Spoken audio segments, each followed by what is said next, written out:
मी अंकुश वंजारी, प्रहार जनशक्ती पक्ष जिल्हा प्रमुख भंडारा।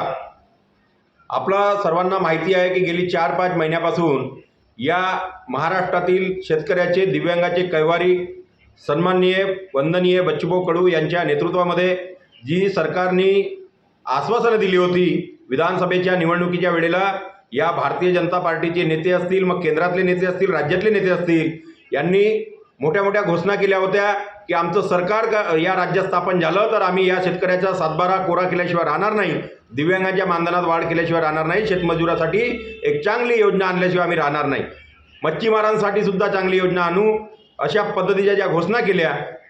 सत्तेत येऊन 6-7 महिन्याचा कालावधी लोटला, 2 अधिवेशनं पार पडली, परंतु अजूनपर्यंत आपण पाहतो की कर्जमाफीच्या हा शब्द सरकार उच्चारत नाही। आमचं म्हणणं एवढंच होतं की ज्या पद्धतीनं आपण आश्वासन दिलं ते पूर्ण करावं, शेतकऱ्याची कर्जमाफी पूर्ण करावी, शेतकऱ्याचा सातबारा कोरा करावा, परंतु हे काही करायला तयार नाही। म्हणून गेली 4 महिन्यापासून 3 महिन्यापासून आपण पाहतो की वंदनीय बच्चू कडू साहेबांच्या नेतृत्वामध्ये रायगडाच्या पायथ्याशी पहिलं आंदोलन झालं, त्यानंतर दुसरं आंदोलन जे झालं ते आमदाराच्या घरी टेंबा आंदोलन झालं, तिसरं आंदोलन हे मंत्र्याच्या घराच्या समोर रक्तदान शिबिर झालं, चौथं आंदोलन वंदनीय राष्ट्रसंत तुकडोजी महाराजांच्या मोजरी समाधीस्थळावर, त्या ठिकाणी 7 दिवस अन्नत्याग आंदोलन झालं।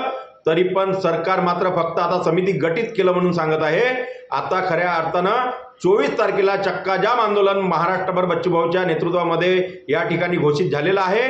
आपण भंडारा जिल्ह्यातल्या सर्व शेतकरी, दिव्यांग, शेतमजूर बांधवांना माझी नम्र विनंती आहे की आपण 24 तारखेला सकाळी 10 वाजता त्या चक्काजाम आंदोलनामध्ये हिरिरीनं सहभागी व्हावं। जेवढी डोके आंदोलनामध्ये दिसतील तेवढं सरकारचं डोकं ठिकाणावर आल्याशिवाय राहणार नाही, म्हणून सर्वांना नम्र विनंती करतो।